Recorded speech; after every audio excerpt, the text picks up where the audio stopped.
So hey guys, welcome back to your channel trading university. So guys, एक और IPO का review मैं आप लोगों के लिए लेके आ चुका हूं। सो गाइस, आज हम बात करेंगे प्लैटिनम इंडस्ट्रीज लिमिटेड के बारे में कि कंपनी करती क्या है, फाइनेंशियल्स कैसे, इनकॉर्पोरेट कब हुई थी, क्या कंपनी का इशू साइज है, पूरा जो इंपॉर्टेंट डेट्स रहेंगी आईपीओ की वो क्या रहेंगी, पीयर कंपैरिजन कैसा है, जिस सेक्टर में आ रही है, जिस इंडस्ट्री में एंटर कर रही है हमारी प्लैटिनम इंडस्ट्रीज, और जो ऑलरेडी वेल एस्टैब्लिश्ड प्लेयर्स हैं वो कैसे परफॉर्म कर रहे हैं, सारी बातें करेंगे guys A to Z. So guys, सीधे चलते हैं आईपीओ के एनालिसिस के ऊपर। सो गाइस, जैसे कि मैं आपको पता है आज का हमारा जो टॉपिक रहेगा आईपीओ को जो हम डिस्कस करेंगे वो रहेगा हमारा Platinum industries limited.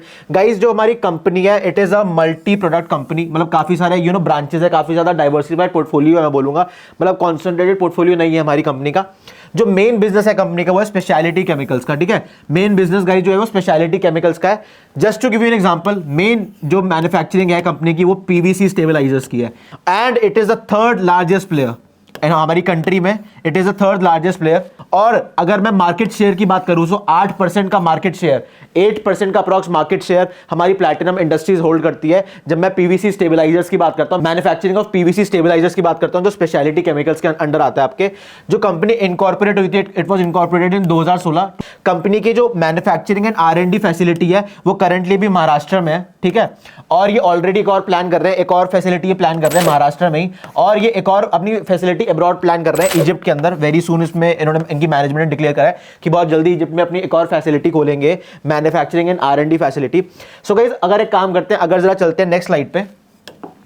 So guys, अभी थोड़ा फाइनेंशियल्स के बारे में बात कर लेते हैं। 2021, 2022, 31 मार्च 2023 और 30 सितंबर 2023 का अपना डेटा एनालाइज कर लेते हैं। कौन कौन सा डेटा, आपके एसेट्स का डेटा, आपके रेवेन्यू का डेटा, आपका पैट जो हमारा प्रॉफिट आफ्टर टैक्स होता है, और कंपनी के ऊपर टोटल बोरोइंग्स कितनी, सारी एक एक चीज एनालाइज कर लेंगे।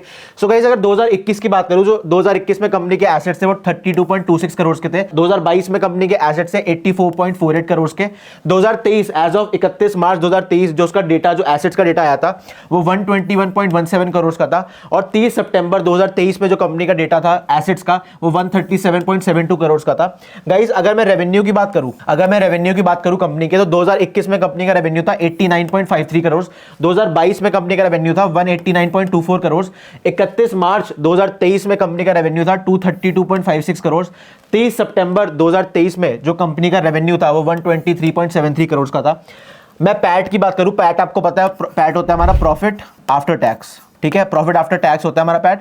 अगर मैं बात करूं 2021 में जो पैट था वो 4.82 करोड़ का था। 2022 में ये डेटा अच्छा खासा जंप लेके 17.75 करोड़ का आ गया।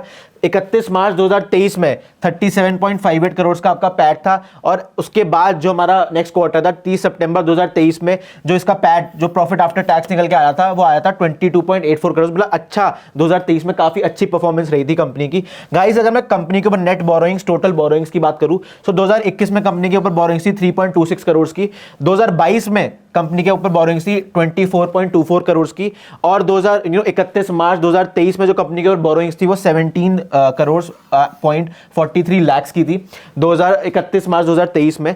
और अगर मैं 30 सितंबर 2023 का जो हमारा क्वार्टर था उसमें जो कंपनी के ऊपर बोरोइंग्स थी वो 11.46 करोड़ की थी। ठीक है, ये हमने गाइस टोटल बोरोइंग्स की बात कर ली। आई होप आपको फाइनेंशियल्स कंपनी के अच्छे से क्लियर हो गए होंगे। सो गाइस, एक काम करते हैं, अब जरा चलते हैं नेक्स्ट स्लाइड पे। अब कुछ परफॉर्मेंस इंडिकेटर्स के बारे में बात करते हैं जो हमारे रेशियोज होते हैं। ठीक है, सो गाइस, जो रिटर्न ऑन इक्विटी कंपनी का है, जो ROE है, रिटर्न ऑन इक्विटी, वो 90.02% का है। अगर मैं रिटर्न ऑन कैपिटल एम्प्लॉयड की बात करूं, ROCE की बात करूं, तो आपका अप्रोक्सीमेटली 56.85 का चल रहा है। जो हमारा DB रेशो होता है, डेब्ट टू इक्विटी रेशो होता है, वो अप्रोक्सीमेटली 0.28 का चल रहा है। और अगर मैं प्राइस टू बुक वैल्यू की बात करूं, सो गाइस, जो प्राइस टू बुक वैल्यू चल रही है वो 11.13 की चल रही है कंपनी की। और गाइस, अभी मैंने 2 P रेशोज, अपने आपके प्राइस टू अर्निंग रेशो, जिनको जो मेरी वीडियोस देखते हैं आईपीओ की उनको पता है कि मैं P रेशो क्यों बताता हूं आपको। मैं ये बताता हूं कि इंडस्ट्री स्टैंडर्ड के हिसाब से क्या जो स्टॉक है वो अंडर वैल्यूएशन पे आ रहा है, ओवर वैल्यूएशन पे आ रहा है, और इसी के अकॉर्डिंग आपका GMP कैलकुलेट होता है। और GMP के बेसिस पे ही आप पैसा बनाते हो, प्रॉफिट बनाते हो। जब आपको लिस्टिंग गेन्स मिलते हैं वो सारा इनडायरेक्टली P रेशो से कनेक्टेड होता है। सो गाइस, अगर मैं प्री आईपीओ की बात करूं, प्री आईपीओ में 18.73 का पीई रेशियो चल रहा था, और पोस्ट आईपीओ में हल्का सा एक इंक्रीज इसमें देखने को मिला, ज्यादा इंक्रीज नहीं हुआ है। 20.57 का करंटली इसका पोस्ट आईपीओ का पीई रेशियो चल रहा है। और गाइस, अगर मैं इशू साइज की बात करूं, इशू साइज जो कंपनी का चल रहा है वो अप्रोक्सीमेटली ₹235.32 करोड़ का चल रहा है। और गाइस, पूरा का पूरा फ्रेश इशू है, इसमें कोई भी पोर्शन आपका ऑफर फॉर सेल नहीं है। सो गाइस, आई होप आपको जो परफॉर्मेंस इंडिकेटर है, जो आपके की परफॉर्मेंस इंडिकेटर्स होते हैं, जिसमें सबसे मेन आपका पी रेशो होता है वो क्लियर हो गया होगा, जिसमें हमने पी रेशो, प्री आईपीओ का पी रेशो और पोस्ट आईपीओ का पी रेशो के बारे में बात करी। सो गाइस अगर थोड़ा और पीयर कंपैरिजन के बारे में बात कर ले कि जो ऑलरेडी वेल एस्टैब्लिश्ड कंपनीज है इसी सेक्टर में वो कैसे परफॉर्म कर रही है, और ये जो हमारी कंपनी आ रही है उसके कंपैरिजन में और कंपनीज का पी रेशो क्या है। सो गाइस जैसे कि आप बोर्ड पे डेटा देख पा रहे हो पी रेशोस का, उसमें आपको एक चीज तो क्लियर हो गई होगी कि जो हमारी कंपनी है ना, it is under to fair valued, तभी इसका बहुत ही अमेजिंग एक ग्रे मार्केट प्रीमियम चल रहा है। सो गाइज अगर मैं बात करूं पिडिलाइट इंडस्ट्रीज के बारे में जो आपकी मार्केट लीडर है सेगमेंट में, तो पिडिलाइट इंडस्ट्रीज का अगर आप पी रेशो देखोगे तो आपका 81.41 का चल रहा है, ठीक है। अगर मैं एसआरएफ लिमिटेड की बात करूं, और गाइज जो आपका एसआरएफ लिमिटेड का पी रेशो चल रहा है अप्रोक्सीमेटली 47.92 का चल रहा है। अगर मैं आरती इंडस्ट्रीज की बात करूं, आरती इंडस्ट्रीज का जो पी रेशो चल रहा है वो अप्रोक्सीमेटली 56.37 का चल रहा है, ठीक है। और हमारा जो गुजरात फ्लोरोकेमिकल्स लिमिटेड जो हमारी कंपनी है उसका जो पी रेशो चल रहा है वो 59.25 का चल रहा है। सो इन पूरे सारे डेटा के अकॉर्डिंग जो हमारी कंपनी आ रही है आपको पता है उसका जो पोस्ट आईपीओ का पी वो अप्रोक्सीमेटली 20 के आसपास है। तो आप इसलिए देख पा रहे हो कि मैंने इसको क्यों under valued to fair valuation बोला है, इसलिए कंपनी के बहुत ही अच्छे ग्रे मार्केट प्रीमियम, मतलब आपको अच्छा गेन देखने को मिल सकता है जब आप एक लॉट अप्लाई करोगे। हमें एक लॉट से ज्यादा अप्लाई करने का कोई फायदा नहीं है क्योंकि इसमें अलॉटमेंट एक लॉट की मिलने की बहुत कम चांसेस, ज्यादा करोगे तो और चांसेस कम हो जाएंगे। एक लॉट अपने हर फैमिली मेंबर के अकाउंट से अप्लाई कर सकते हो क्योंकि पी रेशियोज का बहुत ही बेहतरीन है और अच्छा ग्रे मार्केट प्रीमियम इसका करंटली चल रहा है। उसके बारे में तो आगे बात करेंगे कितना चल रहा है, एग्जैक्ट फिगर बताऊंगा आपको। सो गाइस थोड़ा इंपॉर्टेंट डेट्स के ऊपर बात कर लेते हैं कि कंपनी की क्या इंपॉर्टेंट डेट्स हैं, आईपीओ कब ओपन हो रहा है, क्लोज कब हो रहा है, शेयर्स आपको मिलेंगे कब, रिफंड्स कब होंगे। सो गाइस ओपनिंग डेट जो हमारी है वो 27 फरवरी की है, क्लोज डेट जो 29 फरवरी की है जो हम प्लैटिनम इंडस्ट्रीज की बात कर रहा हूं मैं। रिफंड्स क्रेडिट हो जाएंगे 4 मार्च को, और जो आपके शेयर्स क्रेडिट हो जाएंगे आपके डीमैट अकाउंट में वो भी 4 मार्च को ही हो जाएंगे। और गाइस जो लिस्टिंग डेट है आपकी, जो एनएससी और बीएससी भी जो आपका प्लैटिनम इंडस्ट्रीज का स्टॉक है वो 5 मार्च को लिस्ट हो जाएगा। गाइज अगर मैं प्राइस बैंड की बात करूं, सो प्राइस बैंड जैसे कि आपको पता है जो स्टार्टिंग हमारा लोअर प्राइस बैंड होता है उसको हम फ्लोर प्राइस कहते हैं हमेशा, और 171 का जो हमारा प्राइस है जो अपर बैंड है जो हायर रेंज है उसको हम कट ऑफ प्राइस या फिर कैप प्राइस बोलते हैं, ठीक है। और जो इसमें प्राइस बैंड है वो 162 से लेके ₹171 का है। गाइज अगर मैं रिटेल कैटेगरी की बात करूं, सो रिटेल कैटेगरी में एक लॉट की मिनिमम इन्वेस्टमेंट आपको पता है कैसे कैलकुलेट करते हैं, क्योंकि गाइज हमें ये पता है कि हमारे एक लॉट में इस कंपनी में हमारे 87 शेयर्स हैं, ठीक है। 87 शेयर्स हैं और 87 शेयर्स को जब आप 162 से मल्टीप्लाई कर दोगे तो आपको वन रिटेल कैटेगरी में जो मिनिमम इन्वेस्टमेंट है एक लॉट की वो 14,094 रुपीज है, और मैक्सिमम इन्वेस्टमेंट जिसमें हमें अप्लाई करना है क्योंकि यार ऑलरेडी बहुत ही अच्छा ग्रे मार्केट प्रीमियम चल रहा है, कंपनी में बहुत ही ज्यादा अच्छा हर कैटेगरी में ओवर सब्सक्रिप्शन आने वाला है, तो हमें हमेशा कट ऑफ प्राइस पे अप्लाई करना होता है। और जो आपका ग्रे मार्केट प्रीमियम होता है वो हमेशा कट ऑफ प्राइस है कैप प्राइस, जो आपका प्राइस बैंड होता है उसमें जो हायर रेंज होती है उसी पे कैलकुलेट होता है। सो जो एक लॉट की मैक्सिमम इन्वेस्टमेंट है एक लॉट की रिटेल कैटेगरी में वो 14,877 रुपीज है। अगर मैं बात करूं मैक्सिमम रिटेल कैटेगरी में कितने लॉट्स हैं, वो अप्रोक्सीमेटली 13 लॉट्स हैं जो कि कैलकुलेट होकर आता है 1131 जिसकी जो वैल्यू है वो 1,93,401 रुपीज की है, जो वैल्यू है 13 लॉट की अगर मैं रिटेल कैटेगरी की मैक्सिमम लॉट्स की बात करूं। और ये जो कैलकुलेट हुआ है ये भी कट ऑफ प्राइस पे हुआ है, जब मैंने 171 को 1131 से मल्टीप्लाई कर दिया तो मेरे को ये फिगर आ गई हमारी। गाइज अगर मैं स्मॉल एचएनआई कैटेगरी की बात करूं, स्मॉल एचएनआई कैटेगरी में जो मिनिमम लॉट्स हैं वो 14 लॉट्स आप अप्लाई कर सकते हो, और स्मॉल एचएनआई में जो मैक्सिमम लॉट्स हैं वो 67 लॉट्स हैं। बिग एचएनआई कैटेगरी में उसमें मिनिमम 68 लॉट्स हैं, उसके बाद मैक्सिमम आपको पता है sky is the limit.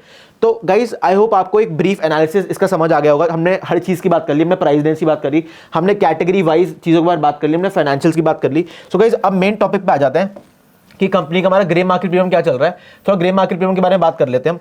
So guys जैसा कि आपको पता है हमने बात करी कि बहुत ही अच्छे पी पे कंपनी आ रही है, तो जनरली मतलब उसका मतलब यही है कि बहुत ही बेहतरीन पी रेशो चल रहा होगा। तो अप्रोक्सीमेटली 52% का ग्रे मार्केट प्रीमियम अभी कंपनी का चल रहा है अगर मैं करंटली बात करूं, तो इसलिए मैं आपको बोला था कि इसमें ओवर सब्सक्रिप्शन आने ही वाला है, और अभी तो हमारी कंपनी का आईपीओ ही ओपन नहीं हुआ। सो 52% का बहुत ही बेहतरीन एक हमारा ग्रे मार्केट प्रीमियम चल रहा है, जो कि कैलकुलेट हमेशा जो ग्रे मार्केट प्रीमियम कैलकुलेट होता है वो हमेशा always calculated on cap price और कट ऑफ प्राइस, हमेशा कैप प्राइस या कट ऑफ प्राइस पे ही कैलकुलेट होता है। जो प्राइस बैंड की प्राइस रेंज की हायर रेंज होती है उसी पे, जैसे हमारा इस केस में 171 का है, तो जब आप 52% करोगे ना, जब आप 52% करोगे 171 का जो आपका कैलकुलेट होके आएगा वो ₹92 का, मतलब ₹92 का करंटली 52% का मतलब क्या हुआ 92 रुपीज का ग्रे मार्केट प्रीमियम एक लॉट में जो एक शेयर है, जो 171 रुपीज का एक शेयर है, उसका ग्रे मार्केट प्रीमियम चल रहा है। और बार बार मैं आपको ये बोल रहा हूँ, ग्रे मार्केट प्रीमियम हमेशा कैप प्राइस या कट ऑफ प्राइस पे कैलकुलेट होता है। सो गाइज, आई होप आपको ये ब्रीफ एनालिसिस प्लैटिनम इंडस्ट्रीज का अच्छा लग रहा होगा, और मेरे को बहुत ही अच्छा लग रहा है कि आप इतना प्यार दे रहे हैं हमारी आईपीओ की वीडियोस को, और आपको नॉलेज मिल रही होगी कि आईपीओ में कितना मैटर करते हैं फाइनेंशियल, कितना मैटर करता है पी रेशियो, और जो उसके लॉट साइज होता है, कितनी हर चीज मैटर करती है। और जिस सेगमेंट में आ रही है, जिस इंडस्ट्री में आ रही है, जिस सेक्टर में कंपनी अपने आप को उतार रही है, उस सेक्टर में जो पी रेशियोज है, कंपनी की फाइनेंशियल कैसे, जो ऑलरेडी वेल एस्टैब्लिश्ड हमारी कंपनीज है।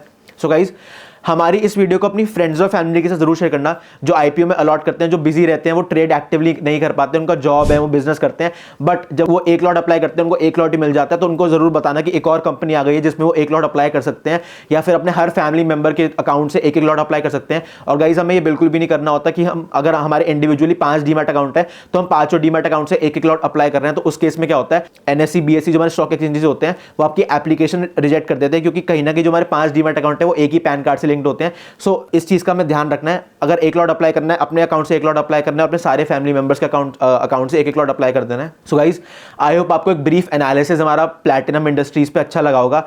Guys, please like, share and subscribe to our channel. Thank you for watching all our videos. Will be back with another great video for you guys. Thank you so much for watching. See you guys, bye.